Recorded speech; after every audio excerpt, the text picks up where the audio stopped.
Bueno, entrenador, buenas tardes. Buenas tardes. Muchas gracias por aceptar este café desde la barrera. Que... Hombre, ha sido un placer. Tenía ganas yo también de estar con vosotros. Sí, la verdad es que tenía muchas ganas de compartir espacio con gente de fútbol, que sobre todo, porque bueno, las anécdotas son bonitas, la historia es bonita, pero a mí como me gusta tanto hablar del juego y de aprender tanto de fútbol, tenía muchas ganas de hablar con usted o contigo. Hombre, por supuesto contigo. Contigo. Bueno, pues por empezar por lo último, este fin de semana un buen partido y una victoria importante, imagino, ¿no? Sí, al Villarreal. Bueno, los partidos son todos bastante complicados y le damos importancia a la victoria por lo que comentaba al final en sala de prensa. Yo creo que fuimos capaces de ganarle a un equipazo. De hecho, independientemente del afecto que tengo por todo ello, desde la afición a ese club y a ese cuerpo técnico, es que fueron capaces de generarnos muchos problemas y yo creo que de hacer un buen partido. Nosotros estuvimos bien en algunas facetas, en otras no tanto, pero yo creo que al final sacamos adelante una victoria frente a uno de los grandes equipos que ha visitado el Maulí en los últimos tiempos. Ahora que comenta eso, ¿por qué os cuesta tanto a los entrenadores aceptar cuando un rival es mejor y decir, bueno, igual lo habíamos ganado, pero es que hemos merecido perder? Ahora igual se está dando un poco más, pero cuesta, ¿verdad? Yo creo que al fin y al cabo creo que son maneras de protegerse. Yo creo que nadie, cuando en su adentro y en la soledad que tiene el entrenador se pone a reflexionar de lo que ha pasado en un partido, no es capaz de no admitir que el rival ha sido superior. Lo que pasa es que llega un momento en el que también te tienes que proteger, también tienes que intentar ponerte esas corazas que son tan necesarias para poder sobrevivir en esto, y al final puede pasar por eso, pero yo creo que cada vez nos vamos encontrando con más gente que es capaz de asimilar y decir ese tipo de cosas. Ayudar también al vestuario propio, ¿no? Porque igual se le está echando un poco de culpabilidad a los futbolistas propios, ¿no? Sí, porque al fin y al cabo yo creo que a los entrenadores el hecho de estar con vosotros en los medios, de estar en la rueda de prensa, de poder salir en prensa escrita o en radio, una de las formas que tenemos de poder dirigirnos también a nuestros jugadores, a nuestro entorno, a nuestra junta directiva, a nuestra afición. Y yo creo que hay que ser muy cuidadoso en todo ese tipo de cosas y prepararlas bien, porque ya digo, es un mensaje más que lanza a los tuyos, como tú bien dices, y que al final puede servir de mucho a lo largo de la temporada. Sobre todo imagino, entrenador, que a ese tipo de futbolistas veteranos con peso en los vestuarios, que igual, no sé si será tu caso, pero igual algún entrenador que está empezando, que es joven, y no se atreve a llegar al lunes a decirle, oye, este fin de semana fallaba en esto ni esto, utilizan a la prensa un poco para alcanzar esa meta, ¿puede ser o no?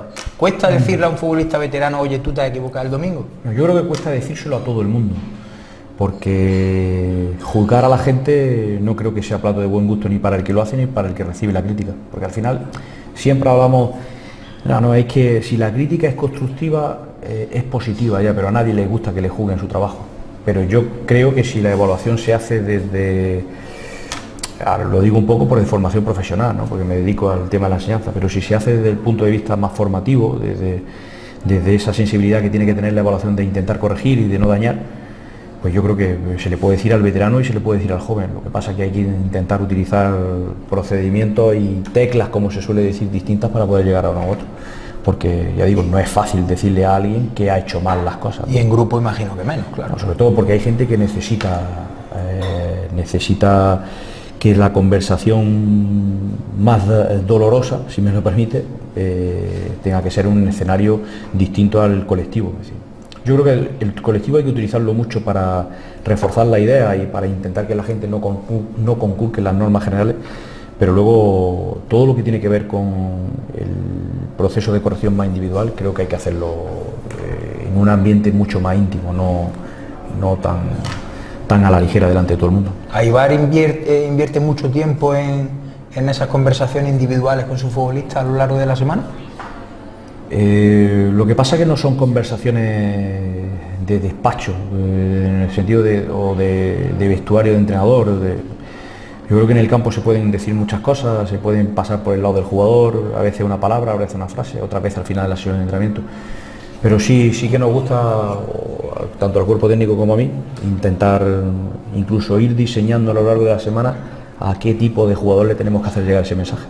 Y sí que lo utilizamos mucho. De hecho, cada vez utilizo menos lo que es la moralina colectiva de intentar hablar para todo el mundo, porque yo creo que el paso del tiempo me ha ido descubriendo que el trabajo con pequeños grupos y el trabajo incluso individualizado muchas veces es más efectivo que un trabajo más grupal. Hace algunos meses nos decía a esta casa Anquela, que por cierto el pobre ha sido destituido, nos decía, pues yo le preguntaba, digo, pero los futbolistas de ahora se interesan por el fútbol, les gusta el juego, les gusta... Dice, mira, un futbolista de ahora, si le pone un vídeo de más de 5 minutos, está durmiéndose. ¿Os cuesta a los entrenadores llegar a los futbolistas ahora? Es que nuestras sensibilidades no son las que tiene el jugador. Es decir, es que nosotros vemos el fútbol de la raya para afuera y ellos lo ven de la raya para adentro. Y entonces son puntos de vista que se tienen que encontrar, porque estamos condenados a entendernos, pero las sensibilidades que tienen ellos no son, porque además son chicos jóvenes, es decir, tienen la inquietud y las sensibilidades y los gustos y las cosas que tiene la gente joven. Es decir, la diferencia entre un jugador de élite y un jugador amateur tiene que ver, entre otras cosas, con la profesionalidad, con las cuentas corrientes, con todo ese tipo, pero al fin y al cabo son chicos con 20 y tantos años y eso tienen las inquietudes que tienen. Y nosotros lo que no podemos pretender los entrenadores es que la capacidad que nosotros tenemos para intentar pensar por todos la tengan ellos también a la hora de jugar. Es decir, entonces es complicado que nos podamos entender en ese tipo de cosas. Por eso intentamos utilizar estrategias mucho más afables, de vídeos cortos, de mensajes mucho más positivos, de que no haya tanto refuerzo o mensaje negativo en este sentido. Pero yo creo que al fin y al cabo el vídeo o la imagen que no te despierta nada, no solo al jugador, sino creo que a cualquiera, porque claro, a nosotros nos pueden poner ahora un vídeo del partido que jugó anoche, no sé quién, San Lorenzo, si jugó, no lo sé, y igual no somos capaces de verlo más de 10 minutos, ¿no? Entonces, en ese sentido, yo creo que estamos condenados a entendernos, pero hay que respetar y hay que entender que son dos mundos totalmente distintos. El de la raya para adentro es distinto al de la raya para afuera. ¿Un entrenador encuentra aliados dentro del campo, por ejemplo, en los jugadores veteranos o en la figura de un centrocampista? Quiero decir, un medio centro o un volante, un centrocampista, digamos que tiene más interés por el juego que el resto de futbolistas, ¿o no? No, yo creo que no. Yo creo que me he encontrado jugadores en todas las posiciones y de todas las edades que son capaces de intentar comprender el juego y que probablemente muchos de ellos conocen cosas que tú jamás vas a poder entender. Recuerdo ahora mismo anécdotas de todo tipo, ¿no? Es decir, recuerdo un día que fuimos a jugar al anexo del Mediterráneo, del campo de la Almería, donde el portero me decía, era un portero joven, me decía, no me gusta jugar en este tipo de campos porque cuando no hay grada alrededor pierdo referencia. Es decir, aquello me llamó mucho la atención y lo estaba diciendo un portero joven, es decir, de todo el mundo creo que al final se puede obtener algo y apoyarse en distintos jugadores en función de los puestos, incluso en función de las edades, yo creo que siempre es positivo. Lo que tienes que intentar es crear el ambiente o intentar generar esa necesidad de que si somos capaces de comprender de manera colectiva todo lo que sucede en el campo, mejor no irán las cosas. Me decía Juanma Espinosa en este mismo espacio que con usted había aprendido a entender el juego, a estudiar el juego dentro del campo, que usted le decía, Juanma, tú siempre piensas a quién se la va a dar y cómo se la va a dar. Ya, pero al final yo creo que cada uno de los que trabajamos con los jugadores tenemos un mensaje distinto y algo que aportarles. Es decir, hay jugadores que nos guardan más cariño unos que otros, pues probablemente porque la feria le haya ido mejor con unos que con otros. Es cierto que yo tengo también un cariño especial por ese jugador, además de una gran amistad. Y bueno, mi intención a la hora de dirigir siempre ha sido la misma, porque además ha ido sufriendo por distintos procesos. Yo cuando empezaba a entrenar creía que las cosas sucedían en el campo porque yo las entrenaba. Luego empiezas a creer que no salen y es porque no le estás dedicando el tiempo suficiente, hasta que te vas dando cuenta poco a poco de que todo lo que sucede es producto de lo que los jugadores son capaces de provocar. Y al final uno casi termina entrenando como le sentí una vez decir al señor Iglesias, que le preguntaban que cómo dirigía el Madrid y él contestaba diciendo que bueno, que intentando no molestar mucho. También dijo aquello de que en el Depor tenía 2 campeones del mundo y en el Madrid no los tenía. Sí, ¿no? sí. La verdad es que no salió muy bien parado del Madrid a Sena Iglesias. Además lo eliminó la Juventus en Copa de Europa, duró poco el pobre. Bueno, pero seguro que dejó paso ahí para que la gente... un hombre que fue profeta en su tierra, pero, sí, pero digamos que lejos de... No es fácil. Me decía también el propio Juanma que usted, de 5 vídeos que les ponía, 4 eran para motivarse y 1 de fútbol. Su papel como, no sé, como motivador, como psicólogo, como trabajador de la mente en el fútbol. No, es cierto que he intentado, dentro de lo que es el proceso de formación que cada uno tiene que llevar, intentar formarme mucho en el sentido de cómo piensa el que está al otro lado, pero no solo por el tema del fútbol, sino porque además, ya digo, me dedico a la docencia, me dedico a la enseñanza y creo que uno debe de ir en esa dirección, de intentar ponerse en la piel o empatizar mucho con el que está al otro lado. Entonces, en ese sentido, yo creo que el fútbol es un proceso más social y no tan de ajedrez como creemos que se puede presuponer, y al final las cosas que suceden están llenas de imprevistos y están llenas de mucha carga emocional, que yo creo que tienes que estar muy armado a nivel mental para poder hacer frente en un partido a todas las cantidades de cosas que van sucediendo. ¿Son tan diferentes los partidos que uno imagina antes de jugarse que después cuando se juegan? Totalmente, sí, pero pasa incluso en las mismas sesiones de entrenamiento, es decir, desde que tú piensas una tarea de entrenamiento, la plasma en el papel y luego la lleva al campo, es un mundo, porque claro, unas cosas son los mapas y otras cosas son los territorios, y tú puedes tener un mapa perfectamente diseñado, pero luego cuando llegas al territorio allí las cosas suceden de otra manera.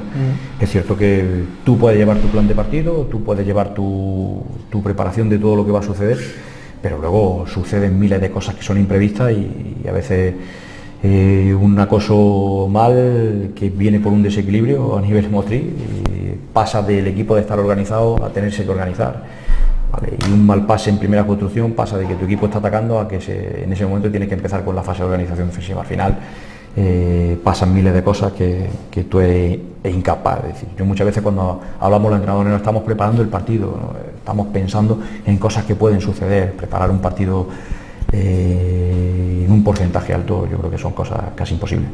El éxito de un entrenador, ¿dónde radica? ¿En que el partido se parezca lo más posible a lo que se ha planeado o que la reacción ante esos posibles cambios sean los correctos? Yo creo que va mucho más en la segunda dirección que tú apuntas, es decir, porque además intentar anticipar cosas que luego... Nosotros, por ejemplo, esperábamos, fíjate, este domingo frente a Mancha Real, esperábamos un equipo de construcción un poco más larga y que no se nos fueran en todo lo que es el bloque defensivo tan alto como se... Y preveíamos una cosa y luego sucedió otra, es decir, creíamos que iban a pasar cosas, algunas pasaron y otras no, entonces ya digo, una cosa son los mapas y otra cosa luego es cuando llega al territorio. Yo creo que de las pocas veces que a mí me ha dado la sensación de ver qué sucede en el campo, lo que se planea, ha sido con Simeone. Yo veo un partido del Atlético de Madrid y digo, es que yo creo que este hombre lo ha planificado minuto a minuto así. Es la sensación que yo tengo, no sé si... No, me imagino que habrá que preguntárselo a él, pero que yo sí creo, pero es mi humilde punto de vista, que preparar todas las situaciones de un partido son imposibles. Como entrenador, ¿te planificas las plantillas a tu gusto? ¿Te adaptas con lo que tienes? ¿Eres camaleónico? ¿No te sale de tu sistema? ¿Cómo te defines como entrenador? Yo creo que dentro de la primera función que tiene el entrenador, que es intentar ver cómo se puede confeccionar la plantilla, porque hoy en día, además, tal y conforme está montado esto, donde las direcciones deportivas tienen tanto peso, y yo creo que por suerte, es decir, porque creo que los clubes tienen que organizarse todo alrededor de una gran dirección deportiva, porque los entrenadores normalmente estamos muy de paso y además el paso cada vez más ligero, y son las direcciones deportivas las que tienen que intentar presentar y asentar un proyecto en el medio y largo plazo. Creo que los entrenadores participamos poco de la confección de la plantilla, si bien es cierto que tenemos nuestra importante opinión en unos clubes más que otros, en unas categorías más que otras, y no sabría decirte todo lo positivo que puede llegar a ser eso, porque yo creo que al final el entrenador tiene que estar preparado para intentar adaptarse a todo lo que tiene. Pero en ese sentido, yo lo que he intentado siempre a la hora de confeccionar las plantillas es que haya gente lo más semejante posible. Es decir, no, porque muchas veces hablamos no, tiene que estar equilibrada, punta grande y un punta pequeño, un medio centro recuperador y otro que pase. Yo creo que al final, en la búsqueda de ese equilibrio, lo que hemos fomentado muchas veces es antagonismo. Y creo que las plantillas tienen que organizarse en torno a muchas más afinidades, cómo se relaciona la gente con el balón, cómo se relaciona la gente con los espacios. Dentro de lo que podemos averiguar en ese sentido, que siempre es mínimo, cómo se comporta la gente en situaciones de estrés, el nivel de ego que traen. Es decir, intentar buscar afinidades para poder organizar un bloque lo más homogéneo posible. Porque al final no deja de ser un grupo de trabajadores en el que, como bien dice, uno tiene el ego más alto, otro tiene que tirar del carro, otro tiene que ayudarle, ¿no? Sí, además este deporte es un deporte colectivo, pero la gente, todos llegamos con muchos intereses individuales, todos. Desde los que organizan y gestionan hasta los que necesitan todos los domingos desde la grada ver a su equipo ganar. Sí, entonces es un deporte colectivo, pero aquí llega todo el mundo con intereses individuales. Entonces que la gente se desprenda de su ego no es fácil, y tampoco conozco a ninguna persona que no sea egoísta, es decir, en el buen sentido de la palabra, unos más, otros menos, pero yo creo que todos tenemos ese punto de ego que se nos va cayendo a cachos algunas veces y otras veces lo seguimos manteniendo. Hace poco le escuchaba a Guardiola en una entrevista que decía, dice, bueno, a veces los entrenadores no nos damos cuenta y para eso tenemos a nuestro cuerpo técnico. Él contaba que en cierta situación su segundo le dijo, mira, este no está viendo que no está, o sea, se acaba de separar, tal, y no da una, tal. Los entrenadores, ¿sois cercanos a esas situaciones personales de los futbolistas para confeccionar un once? Sí, pero es cierto una cosa, es decir, yo creo que al entrenador hay muchas veces que se le escapan cosas que tu cuerpo técnico siempre las tiene mucho más cogidas. Y es bueno, yo entre otras cosas siempre me ha gustado mucho de intentar delegar en la gente, pero no para atribuir responsabilidades, ¿no? Sino creo que para captar lo que son cosas que nos pueden servir y tratar de aunar esos criterios que son tan necesarios. Yo creo que el entrenador hay veces que está muy lejos de conocer verdaderamente todo ese tipo de entramado, que igual tu cuerpo técnico sí es capaz de llegar. ¿Por cercanía al futbolista? Sí, sobre todo, por ejemplo, el tema del fisio, la camilla es una sala de confesiones, que además tienes que intentar respetarla, por lo menos mi punto de vista siempre ha sido el mismo, es decir, intentar que los fisios te den la valoración desde el punto de vista físico de salud que tiene el jugador, pero no intentar indagar mucho más allá de lo que él comparte porque además necesitan ese tipo de confianza para poder ir desarrollando bien su actividad a lo largo de todo el año. Y al final son un punto de apoyo muy importante. Y yo creo que lo mismo que el preparador físico en su momento, el entrenador de porteros, los cuerpos técnicos que se lo pueden permitir, el segundo entrenador, creo que hay veces que tienen que hacer ese enlace, ya digo, no para repartir culpa, sino para captar toda esa o aunar ese tipo de voluntades que yo creo que son tan necesarias. Sí, para crear una red de trabajo que englobe todas esas situaciones, ¿no? Que se dan durante la semana. Hablabas de los egos, entrenador, y escuchaba también a Guardiola que decía que a él le costaba muchas veces convencer a los futbolistas que, por ejemplo, un extremo tenía que decirle, tú tranquilo, no entras en juego porque la pelota está por el otro lado, vamos a traer al equipo contrario para que la pelota te llegue a las mejores condiciones.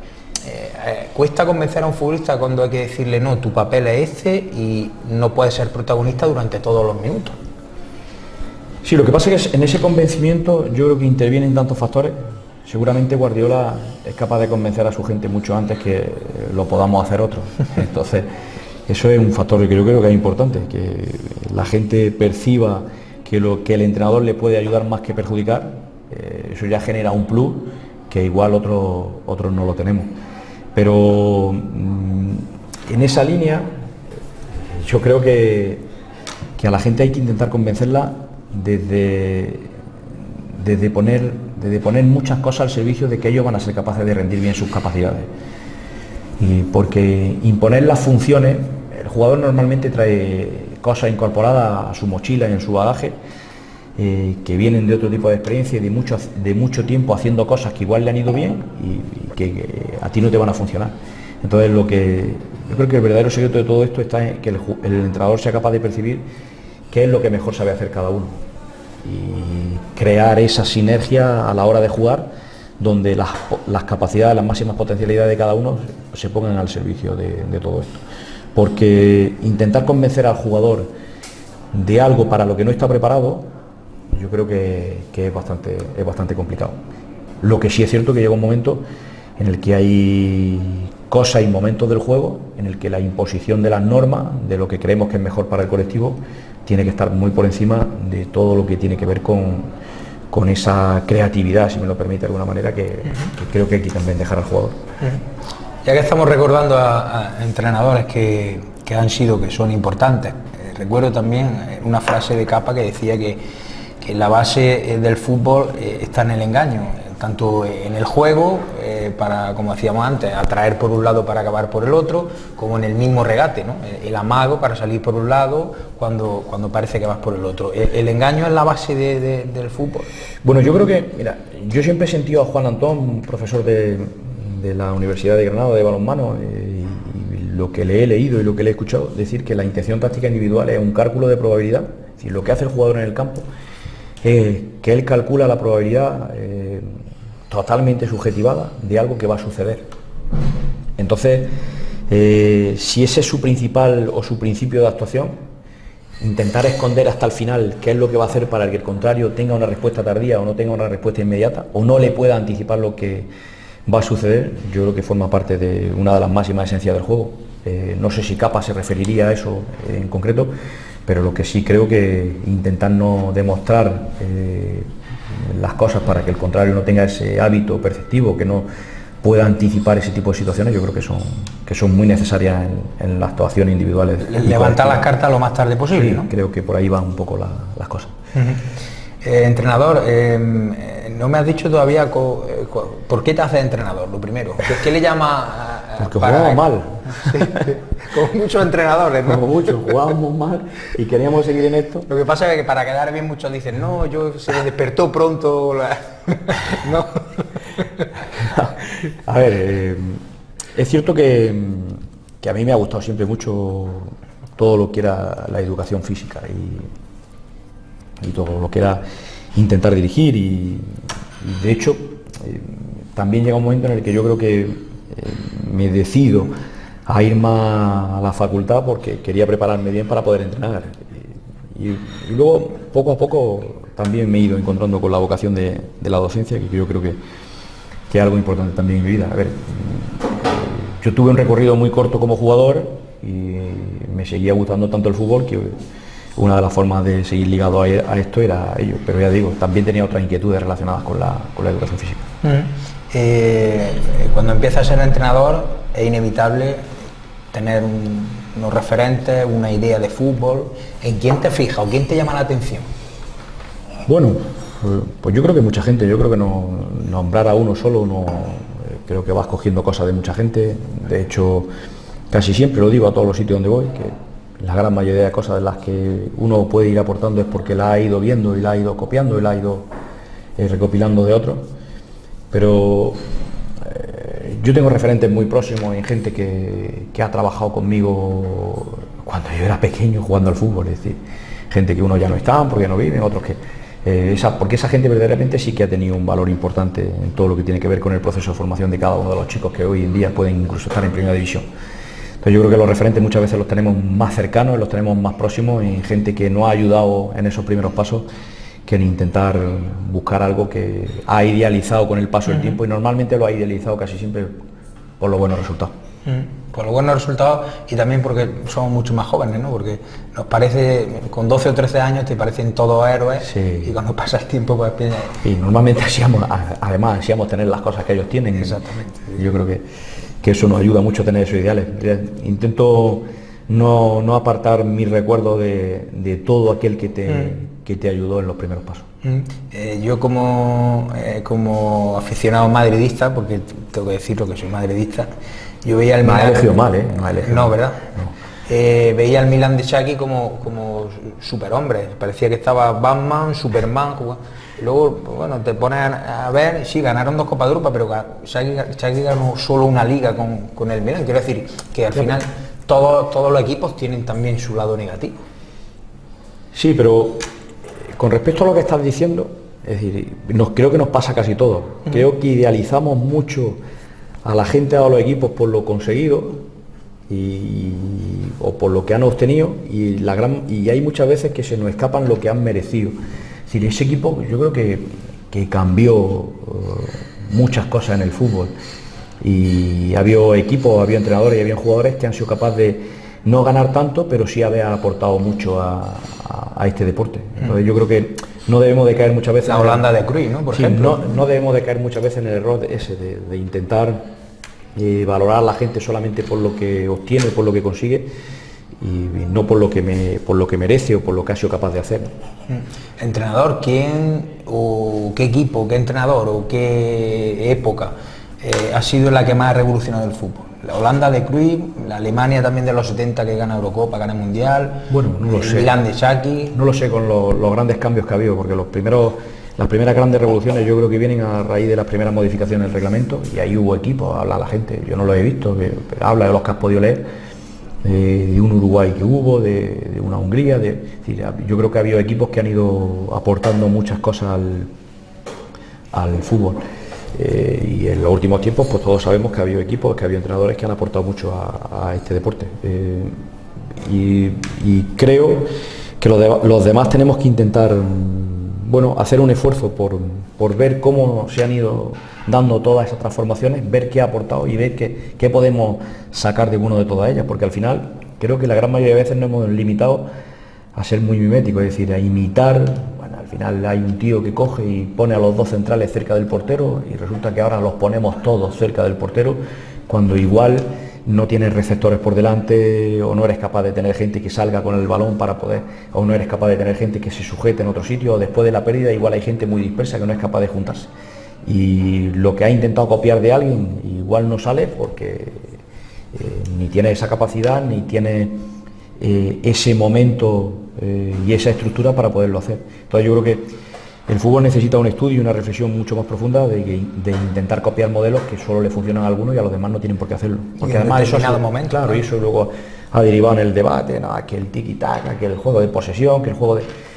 Yo creo que los partidos se juegan de mucha manera, creo que se juegan de muchas formas, creo que aparecen las distintas subfases en el juego totalmente interrelacionadas, y creo que es mucho más complejo de intentar imitar muchas veces como lo hacemos, que me estoy incluyendo en el grupo, de gente que igual eso lo hace con otro sentido. Yo, por ejemplo, también se me viene a la cabeza Setién, que se empeñó con el Betis en jugar, sacar la pelota desde atrás y tal, igual no tenía la herramienta suficiente, ¿no? Porque los centrales no saben sacar. Ya lo hacía bien el Lugo, eso también. Pero bueno, el Lugo igual tenía futbolistas para ello, ¿no? Por eso digo que hay veces que también los entrenadores... leí hace poco a un entrenador de la NBA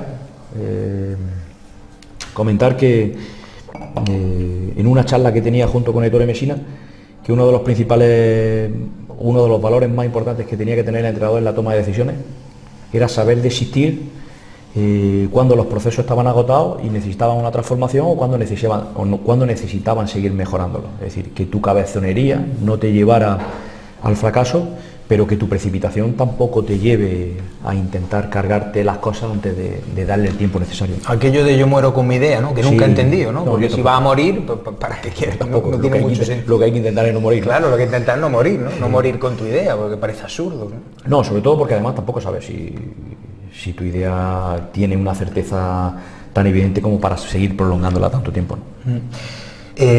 A mí me da la sensación de que igual tanta profesionalidad de los entrenadores no tiene demasiado sentido en demasiadas categorías y con ciertos dirigentes. Me explico lo que digo. Podemos decir, esto de los vídeos está muy bien, preparar los microciclos, tal, no sé qué, pero sí que si el domingo llega, pierdo 0-1 porque he dado 2 palos y tal, y es el tercer partido que pierdo, seguramente el presidente o el director deportivo me eche. Quiero decir, todas esas situaciones van un poco, no van de la mano con la urgencia de los resultados.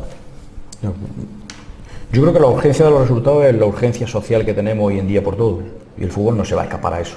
Es decir, hoy en día somos de muy inmediato, de intentar obtener las cosas cuanto antes, porque además todo nos genera tanto bienestar, todo lo bueno nos genera tanto bienestar que todo el mundo quiere tenerlo. Entonces el fútbol no se va a escapar nunca a eso. Creo que hay mucha precipitación, porque claro, resulta que inicia un proyecto, la gran mayoría de veces lo inicia en el mes de marzo, y en la tercera jornada de liga lo que has intentado construir durante meses, en la tercera jornada de liga ya lo has tirado por la borda. Está dinamitado. Sí, es decir, que no tiene mucho sentido. A mí me gustaría también muchas veces que fuesen los propios dirigentes, los propios directores deportivos los primeros que se pusieran a la cabeza de cuando las cosas fallan. Es decir, yo también he formado parte de todo esto igual. Sobre todo yo he elegido a ese entrenador. Claro, yo también, claro, es que muchas veces decimos, no, es que el equipo no, ya, pero ¿a quién has elegido? Es decir, es que ha elegido un determinado perfil que además viene a trabajar con unos jugadores con un determinado perfil y al final las cosas pueden salir bien, pero también pueden salir mal en la dirección en la que ellos apuntaban, claro. todo lo que podían desarrollar juntos. Entonces, no, ese tipo de urgencias que tiene el fútbol yo creo que son inventadas, pero vienen inventadas porque venimos en una sociedad en la que todo lo que se obtiene a través de éxito, además te señalan tan pronto cuando fracasa y cuando triunfa, que todo el mundo quiere tener la mejor etiqueta, la mala, ¿no? Y yo creo que todo eso nos ha metido en un estado de prisa y a una velocidad en la que es imposible muchas veces que las cosas puedan funcionar. Entonces, bueno, vamos a ver si somos capaces, porque los clubes yo creo que se tienen que preocupar mucho más de intentar generar un buen ambiente social entre su gente, que haya un presupuesto económico equilibrado, que tu proyecto deportivo sea acorde con tus pretensiones y con tus posibilidades. Y luego necesitas buscar los respaldos necesarios para que esto se desarrolle, tienen que ir de la mano. Eso, es decir, lo social, lo institucional, lo deportivo y lo económico son los 4 pilares que no le puede faltar a ningún club. Y eso tiene que estar equilibrado. Oye, y si nos da para estar en segunda provincial, pues tendremos que intentar ser el mejor club de segunda provincial. Pero aquí todo el mundo quiere estar en primera división o en la liga de fútbol profesional. Ya sabes que eso no es fácil, eso no es posible porque hay clubes que no tienen un entramado y una estructura debajo como para poder soportar eso durante mucho tiempo. Entonces, pero bueno, también es lícito que todo el mundo piense en esos sueños, ¿no? Vamos a hablar un poco de tu etapa en el Real Jaén. Hay una primera etapa como entrenador y una segunda etapa, digamos, más exitosa con el equipo en segunda división. ¿Qué recuerdo tienes de todo ese tiempo en el Real Jaén? Bueno, yo del Real Jaén solo tengo buenos recuerdos, es decir, también sé que ha habido épocas malas y que han pasado cosas que no han sido agradables, pero un club que a nivel deportivo me ha permitido poder estar en lo máximo a lo que yo he podido llegar, siempre le voy a tener ese afecto, ese cariño, aparte de que la hemeroteca está ahí. Yo siempre me he pronunciado y he dicho que he sido del Jaén, porque además tengo familia aquí, he hecho toda mi vida aquí durante mucho tiempo, la universidad, tengo unos vínculos y unos afectos con Jaén que son grandes. Entonces, que además el equipo en el que tú siempre has tenido ese tipo de vínculo y de afecto te avise para trabajar o te proporcione un puesto dentro de su organización, pues ha sido un motivo de satisfacción para mí. Por eso te digo que, independientemente de que haya habido épocas mejores y épocas peores, yo solo guardo con muy buenos recuerdos todo lo que sucedió en Jaén.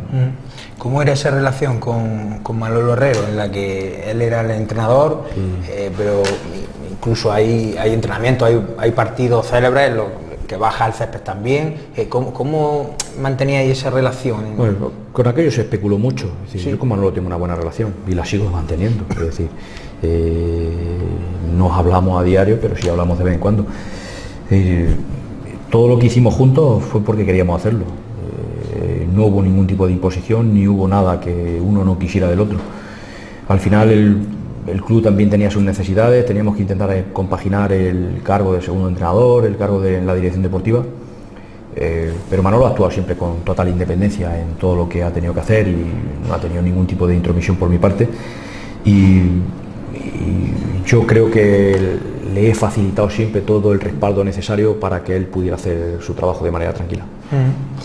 Luego sí llega la etapa como primer entrenador en el Real Jaén, y además una destitución que al menos yo sigo pensando con el tiempo que Teruel la ejecuta para que la gente no se dé la vuelta al palco, ¿no? Como que Aibar era el escudo y se eliminó por eso. Yo no tenía ningún tipo de inquietud en intentar ser entrenador, porque además lo dije cuando llegué y lo seguía manteniendo. El problema es que llega un director general la figura del director deportivo parece ser que ya no era tan necesaria y querían que fuese el entrenador. Es decir, en la dirección deportiva yo creo que se podían haber seguido haciendo muchas cosas y que se podían haber seguido prolongando muchas cosas positivas en el club, y era mi intención, pero aún así, es decir, también acepté el reto porque quise voluntariamente, no porque nadie me lo impusiera. Y bueno, era un año, sabíamos que era un año muy complicado, porque después de los descensos las cosas siempre son complicadas, pero creo que teníamos la motivación suficiente y las ganas de querer volver a hacer algo importante.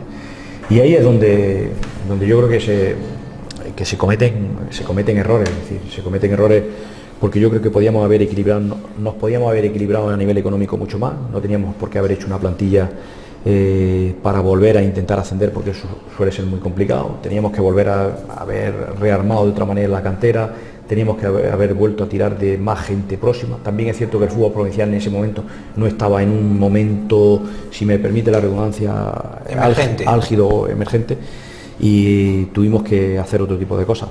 Pero creo que nos podíamos haber vuelto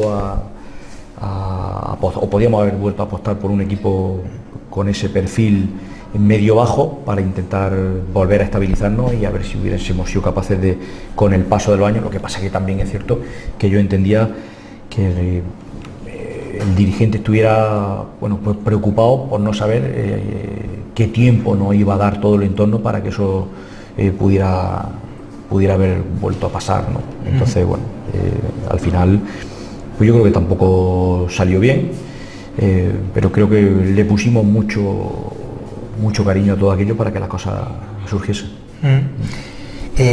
No sé lo que pensarás tú al respecto. Para mí es una barbaridad que un club prescinda de la figura de un director deportivo, secretario técnico, llamémoslos como quiera, porque creo que debe ser la persona que tiene que entender la idiosincrasia del club, que debe de saber cuáles son los gustos del club, la historia del club, y a raíz de ahí elegir un entrenador que pueda ser acorde a lo que el club entiende para afrontar la temporada. ¿Qué opinas de Sí, eso? no, ya te lo he comentado antes. Yo creo mucho que las áreas deportivas de los clubes deben estar dirigidas por gente que vaya a tener previsión de poder estar mucho tiempo en los clubes, porque al fin y al cabo creo que es la principal herramienta, el principal núcleo o la principal estructura que tienen las sociedades para poder asegurar por lo menos una continuidad en cuanto a los proyectos, en cuanto a la definición de objetivos, en cuanto a la forma de organizarse. Claro. Y creo que los entrenadores no tenemos ese tiempo, porque además no tenemos ese tiempo porque estamos tan supeditados, porque además creo que nosotros no hemos autorresponsabilizado la gran mayoría de veces de los resultados, porque claro, como hemos sacado tanto el cuello cuando las cosas han ido bien, que cuando las cosas han ido mal tenemos que apechugar con las consecuencias. Entonces los entrenadores no tenemos esa estabilidad en los clubes para poder prolongarnos en el tiempo, pero sí es cierto que las áreas deportivas tienen que empezar a coger ese protagonismo, porque yo creo que además son muy importantes. Antes me hablaba de la profesionalización de los cuerpos técnicos. Sí. Yo creo que la profesionalización no tiene que ver con la dedicación, el número de horas dedicado o con el número de ceros que tenga tu cuenta corriente. Yo creo que tiene que ver con la vocación de todo ese tipo de cosas que necesitan este proceso. Y por eso precisamente, y a raíz de lo que estamos hablando, yo creo que ese perfil de gente que quiera estar para hacer y no para conseguir, yo creo que es muy necesario que aparezcan cada vez más en los clubes. ¿Cómo lleva uno que le llamen maestro? Porque son muchos los que llaman maestros. Todos los días a partir de las 9 de la mañana. Pero no en el instituto. No, a partir de las 9 de la mañana lo soy. Ya digo, hay veces que me incomoda mucho porque yo sé que algunos de mis compañeros me lo dicen con el cariño que creo que me tienen y yo tengo por ellos, pero yo creo que son excesos. Es decir, aquí hay muy pocos que sean capaces de enseñar cosas y yo por supuesto que no me considero ninguno de ellos. Por ejemplo, hablaba antes del legado, quizás ese sea uno de los legados de los que se puede sentir más orgulloso un profesional. Igual no ganar tanto, pero el que haya muchos entrenadores que quieran ser como uno, ¿no? Sí, a mí la opinión que pueda tener la gente de mí como entrenador no es algo que me inquiete mucho, porque además si hayas conseguido buenos resultados tienen buena concepción tuya, si no lo has conseguido tienen mala. A mí me preocupa mucho la opinión de los que han trabajado conmigo, que saben el día a día cómo ha ido, qué opinión pueden tener como entrenador, pero a nivel general, a nivel global, a nivel de entorno, la única opinión que me preocupa es que la gente me vea como lo que intento, ¿no? Y solo lo intento, intentar no meter la pata, que además la meto y con frecuencia, todos los días, intentar no meter la pata a conciencia, ¿no? Lo único que me preocupa es que la gente tenga una buena concepción mía a nivel personal. Como entrenador no me preocupa tanto porque ya digo, esto cada uno lo cuenta según la feria le ha ido. Como decía Arsenio, me ha gustado mucho, ¿no? Molestar lo menos posible. Sí, porque yo creo que al final es algo necesario. Por cierto, ¿ejerce ahora estás dando clase ahora? Sí. Estoy en Andújar, estoy en un centro de Andújar, en el Colegio San Eufrasio, y estoy bastante contento allí. ¿Y cómo lleva el tema, los entrenamientos? Nada, hay que ir los lunes, los miércoles, los jueves y los sábados por la mañana, y cogemos el coche por la tarde y vamos. Bueno, ¿te queda tiempo libre? Poco, pero bueno, se anda con gusto y dicen que no pica. Normalmente, digamos que la parte que suele perder es la de la familia, ¿no? Sí, es cierto de escuchar entrenadores, bueno, mi mujer, la santa, la pobre. Sí, no, es lo que más se resiente. Es lo que más se resiente porque, claro, todo el tiempo libre que tienes para eso se lo dedica al otro. Entonces, pero bueno, ya digo, de momento aguantamos, no sabemos el tiempo, pero de momento aguantamos. Oye, ¿qué tal el Antequera? Bien, contento, ya llevo mi cuarta temporada allí y fui en un momento en el que ellos necesitaban, bueno, a un entrenador.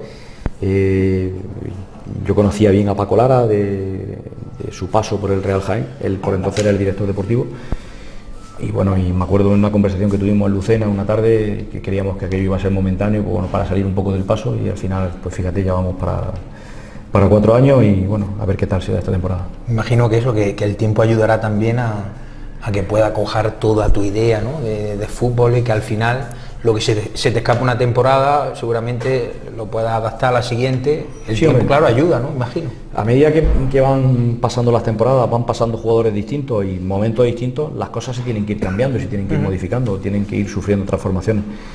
Y bueno, en eso estamos intentando hacer algo no novedoso, pero sí intentando modificar o cambiar algunas cosas. Y bueno, no sabemos cómo nos va a salir y el tiempo que va a tardar todo esto, porque sí es verdad que empezamos a intuir y augurar que ya va quedando poco tiempo allí, porque yo creo que ya es un tiempo excesivo.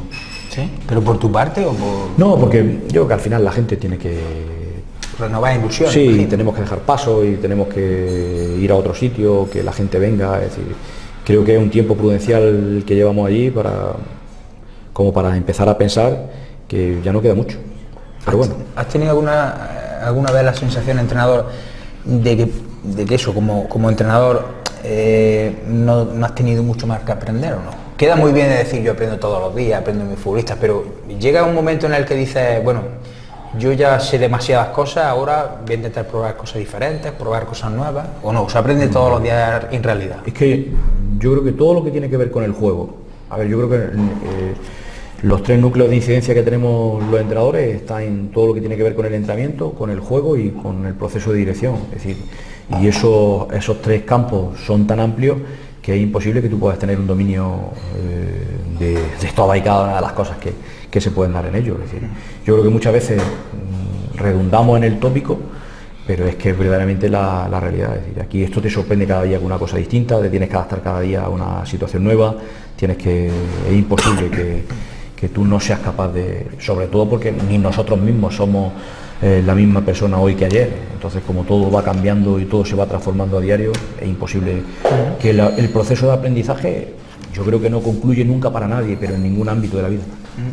Hablaba de los tópicos, ¿qué daño hacen los tópicos al fútbol? Hace poco escuché en la radio a un futbolista del Sevilla, no sé qué partido perdió el Sevilla en casa, y decía, ¿no? Los pequeños detalles no han hecho perder el partido, no ha faltado llegada, los balones parados, tal. Y yo digo, joder, pequeños detalles, defender un balón parado, que te falte gol arriba. Un pequeño detalle para mí es que, no sé, que te escurra porque el césped tal, o son pequeños detalles, pero defender un balón parado, es decir, los tópicos hacen un daño al fútbol terrible, ¿no? Sí, sobre todo porque yo creo que no... Además, esos tópicos ponen el filtro tan grande, el agujero del filtro lo hace... Sí, ahí lo metemos en cajón desastre. Que al final termina todo el mundo opinando de algo que... Es decir, que todo el mundo yo creo que tiene el derecho a poder opinar, pero yo creo que no todas las opiniones están cargadas de razón o son respetables, es decir, pero estamos contribuyendo a que esos filtros con ese tipo de cosas sean tan grandes, es decir, al final un error en un acoso, un error en un control del oponente, un error en la toma de decisiones en la finalización, yo creo que son errores no menores como para tenerlos muy en cuenta a la hora de abordar todo esto. Yo creo que mucha parte de culpa, siempre lo pienso, la tenemos la prensa, porque en realidad llevamos a los protagonistas del fútbol, los llevamos a que hablen con tópicos, porque en el momento que dicen algo que se sale un poco del tiesto, decimos, wow, lo que ha dicho ha culpado a su jugador de tal, y con lo fácil que es decir, bueno, pues Areola falló el otro día, pues ha fallado y ya está, ¿no? Y también muchas veces porque nos empeñamos en querer buscar un porqué a algo que no lo tiene. Claro, es decir, claro. Es que muchas veces las situaciones son tan imprevistas y tan aleatorias que es imposible. Es decir, lo que sí es cierto que creo que nos sentimos más seguros si intentamos ponerle un nombre a cada una de las cosas que ha sucedido, porque con eso igual creemos que la siguiente vez lo podemos controlar, y es cierto que hay cosas en este deporte que no se pueden controlar. Como lo de los cambios, ¿no? Dice, ha hecho 2 cambios y ha ganado el partido. Igual ha ganado el partido no por los cambios, sino porque, no sé, el central rival le ha regalado la pelota al delantero y la ha metido, ¿no? Una vez que han sucedido las cosas, es muy fácil analizarlas, es decir, o intentar sacar conclusiones. Antes decía lo del tema de los vídeos. Es decir, ponemos muchos vídeos, muchas fotografías, muchas imágenes de todo lo que ha sucedido en el juego. Pero es una pieza del puzzle, es decir, el puzzle al final tiene sentido cuando lo vemos todo junto. Una pieza por sí sola y por separada igual no nos dice nada, y muchas veces con las capturas de imágenes, con las capturas de vídeo, estamos retratando un momento del juego que fue ese momento y en ese, claro, con esa coyuntura momentánea y todo tan del instante. Pero luego es que ese tipo de cosas igual ni se vuelven a repetir o se dan de otra manera distinta, y tú tampoco las puedes tener previstas, ¿no? Entrenador, en ese puzzle que habla de que compone todo el mundo del fútbol, ¿cómo es de grande la pieza del juego? Es decir, aquí creo que en el fútbol influye, hemos estado comentando durante toda la conversación, cómo está el futbolista durante la semana, si me llevo bien con el determinado locutor que me va a poner el lunes bien, si estoy asustado porque creo que me van a echar y hoy juego contra centrales. El juego, lo que es el juego, ¿qué importancia tiene en todo este mundo? El juego yo creo que es lo que es capaz de aunarlo todo, pero lo que sí es cierto es que todo lo que tiene que ver con lo emocional, yo creo que juega un papel fundamental en todo, porque al final, fíjate lo que ha dicho, el temor a no sé qué, el miedo a no sé cuánto. Creo que todo ese tipo de creencias, todo ese tipo de arquitectura emocional que se genera en torno a los que verdaderamente protagonizan todo esto todos los domingos es lo más determinante. Es cierto que el modelo de juego, los principios de funcionamiento, todo eso te ayuda a intentar estabilizar toda tu toma de decisiones durante los 90 minutos, pero luego es que todo lo que trae el jugador dentro, todo lo que va viviendo en el momento y todos los ajustes que tiene que ir haciendo sobre la marcha, porque al final yo creo que aquí no se piensa, se ve, luego se decide, es decir, aquí se va decidiendo mientras se va viendo y se va haciendo en el mismo instante. Entonces yo creo que esto juega tan en contra de todo lo que tiene que ver con la toma de decisiones, que al final tú solo te puedes regular a través de lo emocional, y yo creo que eso, junto con el juego, es la parte más importante de todo esto. Lo que pasa es, claro, en los clubes de fútbol, donde probablemente se dedique, en casi todos los sitios, ¿no? Probablemente en unos sitios más que menos, será diferente, pero por norma general, en casi todos los sitios, el 70% del gasto está destinado a lo que pasa allá abajo durante 90 minutos, es decir, a los jugadores, a lo verde, como se suele decir. Entonces, es normal, yo entiendo también al dirigente de que, tanto si lo ha puesto como si lo está gestionando, que todos los recursos que pone al servicio de eso se tenga que preocupar un poco de intentar que aquello funcione, claro, cuando no es su función, es decir, porque allá abajo pasan cosas totalmente distintas a las que nosotros creemos que van a suceder. Entonces, eso sí es algo que tenemos que entender cuanto antes, porque yo creo que dará tranquilidad a todo esto. Decía Valdano acerca de eso, que al final un futbolista depende de que su autoestima, de que su cabeza esté bien, si no, lo demás no funciona nada. Sí, pero un futbolista es cualquier persona, es decir, pensar en nosotros, es decir, cuando nos levantamos todos los días, es decir, necesitamos estar óptimo, si me permite la expresión, para poder hacer bien las cosas, y no es muy complicado. Entrenador, la pasada temporada le da un repaso importante al Real Jaén, tanto en el partido de ida como con el partido de vuelta. Ese partido de vuelta en el que, al menos a mí me da la sensación de que le buscáis la espalda a Choco permanentemente, y buscáis los espacios por ahí y generáis peligro, tácticamente, ¿cómo viste ese partido? Me interesa que me lo comentes. No, bueno, sí, tengo recuerdo del partido, ahora mismo no te podría decir. Tienes recuerdo, te lo sabes de memoria, entrenador. No creo que tengas recuerdo. Tengo recuerdo. Te lo sabes de memoria seguro. Y lo de, es decir, creo que suceden cosas en los dos partidos como para que los resultados también hubieran sido otros.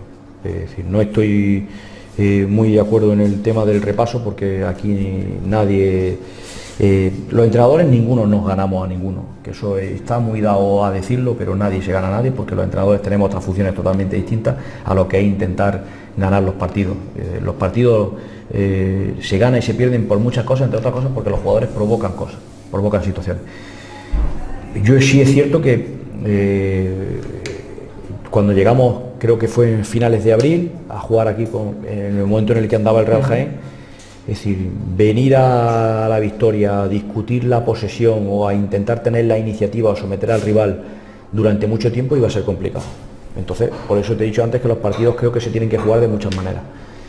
Y es cierto que una de las posibilidades que contemplábamos era que pudiésemos contraatacar a lo largo del partido. Es decir, en los equipos normalmente hay espacios que desprotegen, espacios que tú puedes utilizar, pero no solo porque el contrario desproteja, sino porque tú puedes ser bueno por ahí. Y bueno, aquello se dio bien, pero también es cierto que recuerdo que el Jaén tuvo sus situaciones lo mismo que las tuvo el día Antequera. Se dio bien el resultado para nosotros, y bueno, lo que sí es cierto que mira, en tercera división es una de las categorías donde las diferencias entre los equipos son abismales, sobre todo entre 4 o 5 equipos y el resto. Pero no estoy hablando del tema de presupuesto, que además lo critiqué en la última rueda de prensa. Estoy hablando de que hay equipos como por ejemplo Malagueño, Jaén, Almería, Linares y no sé si algún otro, que al final de la temporada hacen 40 sesiones de entrenamiento más que tú. Estamos hablando de casi 2 meses más de trabajo. En una liga regular ellos hacen 100 puntos y nosotros nos quedamos en 80. Pero es que además del plantillón que había, del trabajo que habían realizado, es que ellos tienen otro ritmo totalmente distinto al nuestro. A un partido hoy en día en el grupo 9 te puede ganar cualquiera, porque además contamos con otro inconveniente, que es que los espacios son totalmente distintos de una semana a otra y cada equipo está habituado a jugar en lo suyo. Es decir, porque al final el Maulí o la Victoria pueden estar mal de césped, pero al final los espacios están. Pero cuando tú vas a determinados campos, allí poco se puede hacer, salvo que esperar a que el azar ese día. ¿Tanto se notan los espacios? Sí, yo creo que sí. Sobre todo si tienes plantillas confeccionadas para determinadas cosas. Yo creo que se notan mucho. Porque, no, es que luego en la B, no, pero es que en la B ya no pasa tanto, porque en la B pues, también hay césped artificial y también hay campos que están en malas condiciones. Pero al final los espacios están. Porque, sí, las dimensiones son... Vale. Pero bueno, entrenador, en tercera división, si yo sé a los equipos a los que me voy a enfrentar y qué campo, es decir, si voy ahí de 19 salidas, 9 salidas son a campos así, ¿por qué no confecciono mi plantilla respecto a lo que me voy a encontrar? Quiero decir, tendré que tener algún delantero alto para en un momento dado, ¿no? Por eso te hablaba antes que la confección de la plantilla va muy en la línea de no solo de largo plazo, sino también de lo que tú traes entre manos en el momento de la temporada en el que estás. O en el momento de tu planificación en el que estás, es cierto, pero bueno, tampoco es fácil cambiar esos chips de una semana a otra, es decir, tener gran rendimiento jugando en Santo Domingo y la semana siguiente tenerte que meter en San Ignacio, pues bueno, es decir, por muy distinto que tenga el perfil de jugadores, cambiar esas cosas de una semana a otra no es fácil, entre otras cosas porque los que juegan en San Ignacio todos los días de entrenamiento y cada 15 días lo hacen allí y tú vas una vez en la temporada, ¿no? Sí, pero... yo recuerdo un campo que me decía que a la salida de vestuario, fíjate las cosas tan curiosas, a la salida de vestuario salimos todos juntos y siento a un jugador del equipo rival decir, tensa al punta que empieza a soplar el levante y empieza a quedársela. Cosas que tú ni siquiera puedes imaginar de que aquello va a pasar, ¿no? Están acostumbrados a la idiosincrasia de cada campo, de cada momento. Pero bueno, entrenador, algo falla cuando tú tienes que poner a Juanca de delantero centro en Torre Perojil. algo falla. Bueno, también es cierto que muchas veces no sabes cómo van a estar los tuyos en un momento de la temporada. Es decir, nosotros la semana pasada teníamos un problema en una de las zonas del campo y al final probablemente optamos por el jugador que menos esperábamos, que hace 4 semanas iba a jugar ahí, y ahora por el momento de la temporada ha dicho que tiene que ser él, ¿no? Es decir, que esto muchas veces necesitamos estar dentro para saber por qué se toman ese tipo de decisiones. ¿Escucháis muchas barbaridades desde dentro a los entrenadores, los futbolistas? Sobre todo de los aficionados, bueno, hay muchas opiniones, pero de la prensa, ¿escucháis muchas barbaridades? No, por bueno, no saber y no conocer la realidad. No, pero a ver, yo creo que el paso del tiempo te tiene que dotar de empatía. Es decir, al final sabes que todo el mundo necesita el fútbol para poder hacer su trabajo, para poder tener algún tipo de rentabilidad social, económica o laboral. Es decir, también te tienes que poner un poco en la labor de la gente, sobre todo porque si yo fuese periodista, ¿qué haría? ¿No? Es decir, escúchame, los entrenadores estamos hartos de criticarnos unos a otros y en cambio luego somos muy corporativistas cuando la gente se mete con nosotros, ¿no? ¿Qué harías tú si fueras periodista? Bueno, pues intentar ganarme el pan de la mejor forma posible, haciendo lo que tuviera que hacer, ¿no? Porque hoy en día está a la orden del día que muchos periodistas te tratan mejor o peor si tienes buena relación con ellos, y quiero decir que eso forma parte de la realidad del fútbol también, ¿no? Sí, pero insisto, del propio vivir. Habrá gente que te trate mejor o peor en función de los vínculos, de los afectos que tengas con ellos. Yo creo que lo que tenemos que intentar es convivir. Y yo cuando he ido al curso de entrenadores y he tenido la fortuna de dar clase en el curso de entrenadores, siempre he intentado ofrecer mi idea en ese sentido. Es decir, los entrenadores tenemos mucha culpa de las cosas que suceden porque nos hemos apartado tanto del camino para evitar ser llamados de una determinada forma, que al final hemos accedido a todo, y en nuestro propio discurso, en nuestra propia rueda de prensa, en nuestras propias cosas, creo que al final tenemos opiniones muy parecidas al resto de la gente y ahí no nos diferenciamos, y un entrenador se tiene que diferenciar por el conocimiento que tiene de las cosas, lo mismo que un cirujano lo hace del suyo, y lo mismo que un electricista lo hace del suyo, ¿no? En un futuro el Real Jaén, como entrenador o como director deportivo. Bueno, las cosas nunca se saben. Es decir, es cierto que hay sitios donde es más difícil volver a unos que otros, y no estoy diciendo porque sea el Real Jaén el caso, sino porque las cosas nunca se saben, porque normalmente aquí irán bien las cosas pronto, yo lo intuyo, solo necesita tranquilidad el entorno, y si las cosas salen bien, pues a ver si tiene continuidad todo y se prolonga mucho en el tiempo. Entrenador, sé que como maestro no, pero ¿cómo te gustaría que te recordaran dentro de 30 años en el mundo del fútbol? Como una buena persona, de alguien que, bueno, que de vez en cuando la lía, pero normalmente te puedes fiar de él. Muy bien, pues no te quiero robar mucho más tiempo. Esperaba de esta conversación mucho, pero me ha sorprendido para bien, porque lo he pasado mejor de lo que esperaba aún. No, yo sí, la verdad es que he estado muy a gusto y había visto el formato y estaba encantado de intentar venir aquí a hablar con vosotros. Pues te agradezco mucho de verdad esta conversación sobre fútbol. Muchas gracias a vosotros. Mucha suerte en el futuro. Gracias. Muchísimas gracias.